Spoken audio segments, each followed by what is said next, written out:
बाद में इस्तेमाल करिए, ये एक तरीका है। हर 21 दिन पे इस्तेमाल करिए, हर फसल में इस्तेमाल करिए। लगातार 3 साल इस्तेमाल करने के बाद आपकी मिट्टी को एकदम पवित्र और शुद्ध बना देगा। मिट्टी में एक कण भी जहर का नहीं बचेगा 3 साल के बाद इस खाद का इस्तेमाल करने से। दूसरा, आप इसी तरह से कीटनाशक भी खुद तैयार कर सकते हैं। बाजार से किसी विदेशी कंपनी का 15,000 रुपए लीटर का कीटनाशक लाने से अच्छा है इन जानवरों के मूत्र से ही कीटनाशक बना लेना। तो अगर जरूरत पड़े, कभी किसी फसल में आपको कीट लग गया, कोई जंतु लग गया, उसको खत्म करना है, उसको मारना है, तो उसके लिए भी एक सूत्र आप लिख लीजिए। कीटनाशक बनाना भी बेहद आसान है, कोई भी किसान भाई अपने घर में बना सकते हैं। कीटनाशक बनाने के लिए क्या करना पड़ता है? 1 एकड़ खेत के लिए अगर कीटनाशक तैयार करना है तो 20 लीटर जानवरों का मूत्र चाहिए, चाहे तो गाय का, चाहे तो बैल का, चाहे तो भैंस का। 20 लीटर। 20 लीटर मूत्र में लगभग 2.5 किलो, आधा किलो प्लस माइनस हो सकता है, 2.5 किलो से 3 किलो हो सकता है, 2.5 किलो का 2 किलो भी हो सकता है। तो आधा किलो प्लस माइनस रख के बोल रहा हूं, लगभग 2.5 किलो, 2 किलो 500 ग्राम नीम की पत्ती को पीसकर उसकी चटनी मिलाइए 20 लीटर मूत्र में। नीम के पत्ते से भी अच्छा होता है नीम की निम्बोली की चटनी। आप जानते हैं नीम पर एक फल लगता है निम्बोली जैसा, वो अगर मिल जाए तो 2.5 किलो निम्बोली की चटनी वही 20 लीटर मूत्र में मिलाना है, नहीं तो 2.5 किलो नीम के पत्ते की चटनी। इसी तरह से एक दूसरा पत्ता होता है धतूरे का पत्ता, लगभग 2.5 किलो धतूरे के पत्ते की चटनी, 2 किलो 500 ग्राम। धतूरा आप सभी जानते हैं, आसानी से गांव के किसान उसको पहचानते हैं, ऐसा कोई गांव नहीं जहां धतूरा नहीं होता। तो धतूरे के पत्ते की चटनी। तीसरा एक पेड़ होता है जिसको आकड़ा कहते हैं, आंख भी कहते हैं कई लोग, आकड़ा भी कहते हैं, अर्कमदार कहते हैं उसको आयुर्वेद में। तो अर्कमदार, आकड़ा, आंख, इसके भी पत्ते लगभग 2.5 किलो, 2 किलो 500 ग्राम, इसकी चटनी।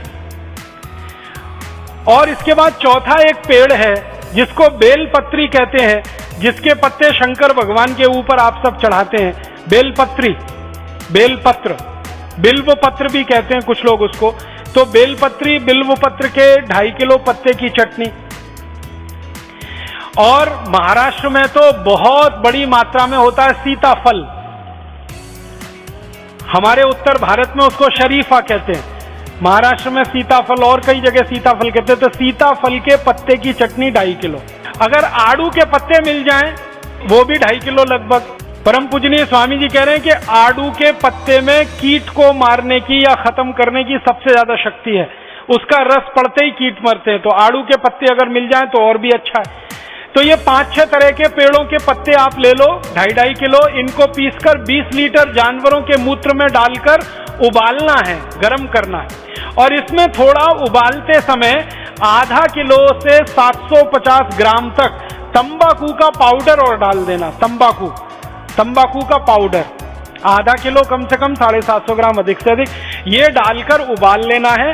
उबालकर इसको ठंडा कर लेना है और ठंडा करके इसको आप बोतलों में भर के रख लीजिए। ये कभी भी खराब नहीं होता, ये कीटनाशक तैयार हो गया। अब इसको डालना कैसे, स्प्रे कैसे करना है? जितना कीटनाशक लेंगे उसका 20 गुना पानी। अगर 1 लीटर कीटनाशक लिया तो 20 लीटर पानी, 10 लीटर कीटनाशक लिया तो 200 लीटर पानी। जितना कीटनाशक आपका तैयार हो गया उसको अंदाजा लगा लीजिए आप, जितनी उसकी मात्रा तैयार हो गई उसका 20 गुना पानी उसमें मिला दीजिए। मिलाकर इसको आप खेत में छिड़क सकते हैं किसी भी फसल पर। और इसको छिड़कने का परिणाम यह है कि 2 से 3 दिन के अंदर, लगभग 48 से 72 घंटे के अंदर जिस फसल पर आपने स्प्रे किया उस पर कीट और जंतु आपको दिखाई नहीं देंगे। कीड़े और जंतु सब पूरी तरह से 2-3 दिन में ही खत्म हो जाते हैं, समाप्त हो जाते हैं। इतना प्रभावशाली ये कीटनाशक बनके तैयार होता है। ये बड़ी बड़ी विदेशी कंपनियों के कीटनाशक से सैकड़ों गुना ज्यादा ताकतवर है और एकदम फोकट का है।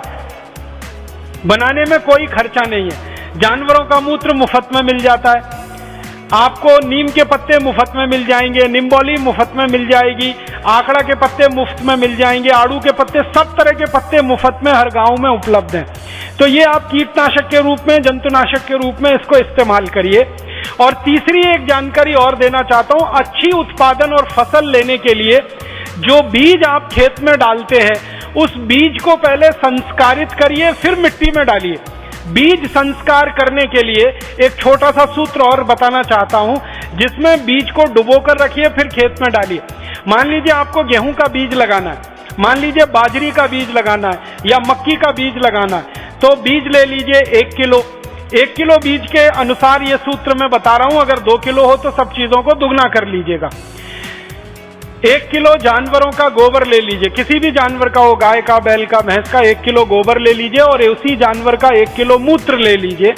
गोबर और मूत्र को आपस में मिला दीजिए, फिर इसमें 100 ग्राम कलई चूना मिलाना है। कलई चूना आप समझते हैं जिससे पुताई करते, चूने का पत्थर बाजार में आता है, 100 ग्राम का पत्थर खरीदेंगे 10-15 पैसे में मिल जाएगा। उस चूने के पत्थर को 1 दिन पहले पानी में डाल दीजिए, 2-3 लीटर पानी में। रात भर में वो पानी एकदम गर्म हो जाएगा, फिर ठंडा होके चूना शांत होके नीचे बैठ जाएगा, पानी ऊपर आ जाएगा। फिर इसको घोल लीजिए चूना और पानी को, और इसको 1 किलो गोबर 1 लीटर मूत्र वाले पात्र में डाल दीजिए। तो गोबर, मूत्र और 100 ग्राम कलई चूने में जितना पानी तैयार हुआ वो सब मिला दीजिए और अच्छे से घोलकर इसमें बीज को डाल दीजिए।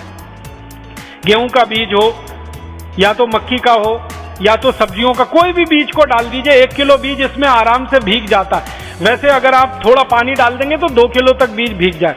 बीज को इसमें 2-3 घंटे से लेकर 6-7 घंटे तक डाल के रखिए। रात में डाल दीजिए, सुबह हो गई तो बीज को निकाल लीजिए। निकालकर इस बीज को छांव में सुखा दीजिए और छांव में सुखाने के बाद ये बीज को आप खेत की मिट्टी में लगा दीजिए। तो ये बीज जो लगेगा मिट्टी में, ये संस्कारित हो गया।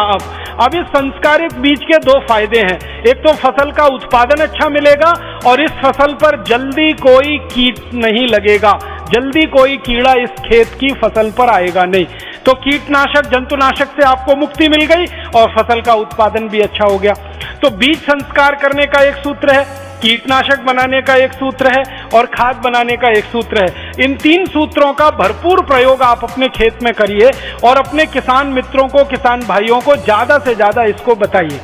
मेरा आपसे एक छोटा सा निवेदन है कि अगर आप में से कोई किसान भाई बहन है तो इस वर्ष अपने खेत के कम से कम 1 एकड़ में ये करके देखिए।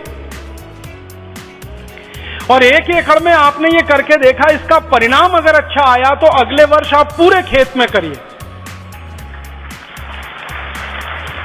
और ज्यादा अच्छा परिणाम आया तो पूरे गांव के खेत में करा दीजिए इसको, फिर पूरे जिले के खेतों में करा दीजिए। जैसे आप गांव-गांव जाकर योग प्राणायाम सिखाते हैं ना, वैसे गांव-गांव जाकर किसानों को ये सूत्र सिखाना शुरू कर दीजिए गोबर गोमूत्र की खाद का।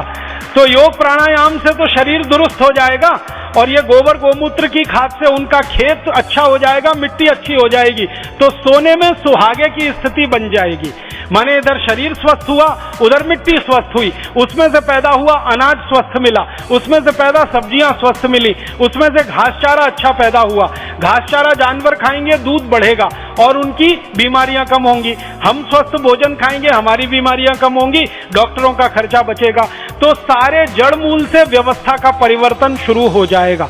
और मेरा ये मानना है कि अगर एक गांव में एक किसान भाई ने भी ये कर लिया तो 1 साल के अंदर पूरा गांव इसको कर लेगा, इसकी पूरी गारंटी है। क्योंकि भारत के किसान इतने होशियार हैं, इतने अकल वाले हैं कि अच्छी चीज देखते हैं तो उसका पालन करने में वो बिल्कुल देरी नहीं करते। और किसान भाइयों को एक बात बताइए जो उनके दिमाग से भ्रम निकालना है। भारत के आधुनिक कृषि वैज्ञानिकों ने एक भ्रम किसानों के मन में डाल दिया है, वो भ्रम आप निकालिए।